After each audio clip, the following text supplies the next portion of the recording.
Motivo de nuestras fiestas patrias. Hay distintas reacciones con relación al mensaje presidencial. Vamos a seguir analizando los puntos que ha tocado hoy el presidente Pedro Castillo. Nos acompaña Carla Gaviño, docente del área de gestión pública de la Universidad del Pacífico. Carla, bienvenida a RPP. Muchas gracias, muy buenas tardes. ¿Cuál es su primera impresión frente al mensaje presidencial? Para algunos ha sido decepcionante, otros esperaban las sorpresas de las que tanto habló el presidente Castillo en las últimas semanas, pero al final, ¿hubo o no hubo sorpresas? Yo creo que no hubo, más bien la sorpresa era esperar algo adicional, ¿no? Me parece que ha sido un mensaje que más bien refleja un poco lo que se ha estado realizando a nivel de gestión pública, con importantes espacios de mejora para poder pensar en algunas cosas adicionales que han estado ausentes en el mensaje.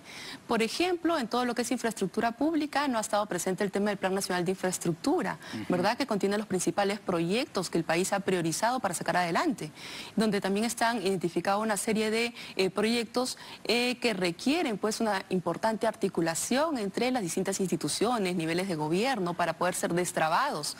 Llama la atención que, por ejemplo, no se haya hecho mención a ello, ¿no? Sobre todo cuando el Ministerio de Economía viene anunciando que lo está actualizando. Claro. Entonces ahí pareciera que un poco lo que se está realizando a nivel sectorial no ha sido recogido pues en un mensaje tan importante como es el 28 de julio sobre un tema tan relevante como es la infraestructura pública, ¿no? Algunos peruanos, especialmente en redes sociales, están comentando que al escuchar al presidente Castillo tenían la impresión de que estaba hablando de Suiza o de un país, no sé, mucho más desarrollado que el Perú. ¿No tiene esa impresión también de que el presidente a veces como que no está enfocado en la realidad que atraviesa nuestro país? Estamos en una crisis política, también hay repercusiones en el ámbito económico, esto es algo innegable. Sí, definitivamente se han dado cifras que tienen que costejarse también con lo que está señalando el Banco Central de Reserva, por ejemplo, tienen ahí una cierta parcialidad en la temporalidad de cuándo se corresponden esas cifras, como bien se comentó en la entrevista anterior.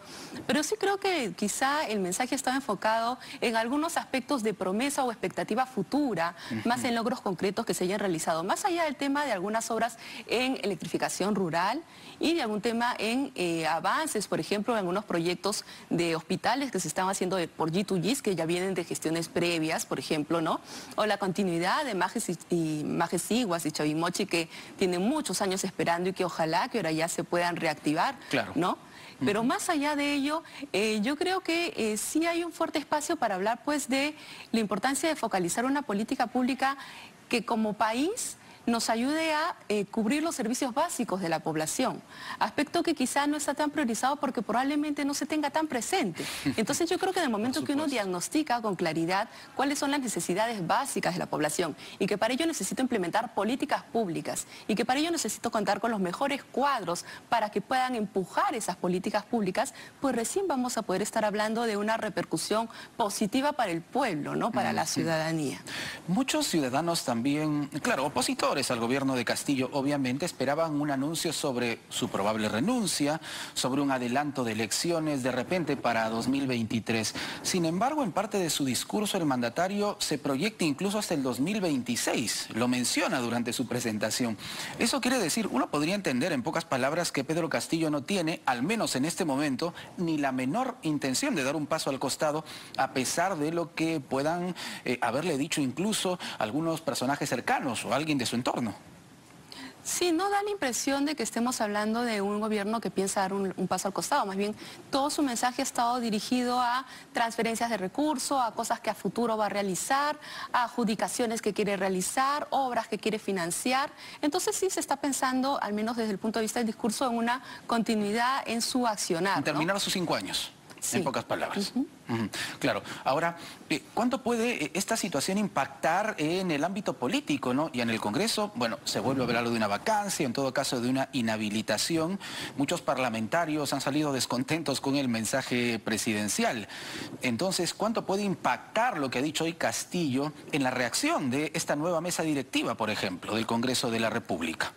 Podría haber un impacto político, claro que sí, y eso yo creo que es importante que se trate con cierta delicadeza, porque finalmente, si lo que queremos todos es que se trabaje por el desarrollo del país, los distintos poderes del Estado tienen que trabajar articuladamente. Entonces quizá ya es momento de dejar un poco de lado las rivalidades políticas, las posiciones partidarias quizás, otro tipo de intereses distintos a trabajar por el bien de la ciudadanía. Pero Carla, el mismo presidente Castillo, digamos, en términos bastante fáciles de entender, entró con la pierna en alto, ¿no? Porque al inicio de su mensaje presidencial comenzó a criticar a los grupos de oposición que según él no permiten que siga gobernando, descontentos con el resultado de las elecciones. Más adelante le echó la culpa también de muchas cosas a los medios de comunicación. Entonces, con este discurso realmente, ¿podemos llegar a una situación de consenso en el país? Un poco complicado y quizá ahí hay una fuerte labor que tienen que realizar los asesores, ¿no? Para poder explicar que las políticas públicas y en general lo que necesita el país es sinergia, es articulación. Articulación tanto con el sector, con las otras entidades públicas, con los organismos constitucionalmente autónomos, como la Contraloría, trabajar en conjunto, ¿verdad? Así como también tener puentes de confianza al sector privado. Si yo soy parte del sector privado que estoy pensando en participar o no de grandes proyectos de infraestructura que pueden tener una larga data en vida de duración y veo un escenario complicado políticamente, veo constantes cambios de funcionarios que no necesariamente le dan la continuidad que se requiere a los compromisos, ¿verdad? A las decisiones, difícilmente voy a sentirme con toda la certeza para poderme acercar. Entonces quizás es un momento de cortar con ello y pensar en qué es lo que realmente necesita el país. Necesita que la inversión pública empuje al desarrollo de la inversión privada para lograr el crecimiento y salir de la crisis en la que estamos. ¿Cómo podemos hacer ello? Trabajando en conjunto, como un bloque, como Estado. Trabajo articulado. Articuladamente, con las diferencias internas que puedan haber, pero con un norte común. Y acercándonos naturalmente, pues, al sector privado para generar la confianza suficiente para lograr grandes proyectos de inversión y de infraestructura. Y cómo no, abriendo puentes y escuchando también ser receptivos con las ideas de la academia. En menos de un año de gestión del presidente Pedro Castillo hemos tenido 59 ministros, una cifra impresionante realmente. Sin embargo, el mandatario continúa victimizándose. Un discurso de victimización que, por cierto, lo utiliza también el jefe del gabinete, Aníbal Torres. ¿Le está dando resultado todavía? ¿Hay un bolsón de ciudadanos que creen las palabras del presidente Castillo todavía en este momento? Bueno, creo que ahí están un poco las encuestas que se hace sobre la popularidad, ¿no? Y la aceptación que puede tener la ciudadanía que hablan por ello. Pero yo creo que cada vez esta rotación constante, ¿no?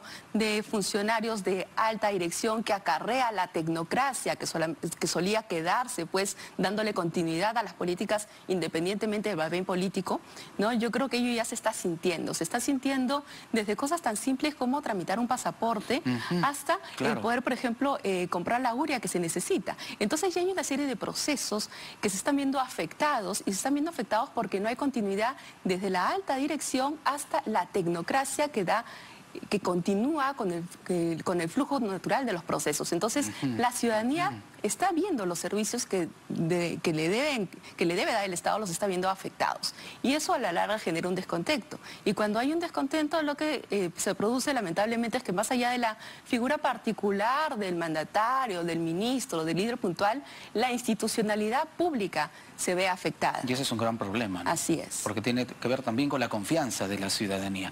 Para finalizar, Carla, a pesar de todo, bueno, se inicia un nuevo año de gobierno, también un nuevo año en el Congreso de la República, de legislatura, con nueva mesa directiva. Hay una sesión en el Pleno ya convocada para este sábado 30 a las 10:30 de la mañana. ¿Qué podemos esperar los peruanos de este nuevo año en el ámbito político? Porque el que está culminando con este 28 de julio ha sido un año cargado de continuos enfrentamientos, una crisis política que, según algunos especialistas, se ha vuelto crónica ya. Bueno, quisiera pensar que podemos esperar que de alguna manera se aprenda de la lección y si quiera más bien trabajar en conjunto, pero lamentablemente no parece que hacia ese norte vayamos a girar. Da la impresión de que podría haber una suerte de continuidad y ojalá que no dure mucho tiempo esa continuidad en la actitud, en la distancia que hay entre los poderes del Estado, porque realmente la ciudadanía lo que necesita es trabajo conjunto. Carla, muchísimas gracias por estar esta tarde con nosotros aquí en RPP. Muchas gracias. Y felices fiestas también, a pesar de todo. Felices fiestas. Muy bien, Carla Gaviño, profesora docente de Gestión Pública de la Universidad del Pacífico, en esta cobertura extraordinaria de RPP con motivo de nuestras fiestas patrias. Retornamos con más.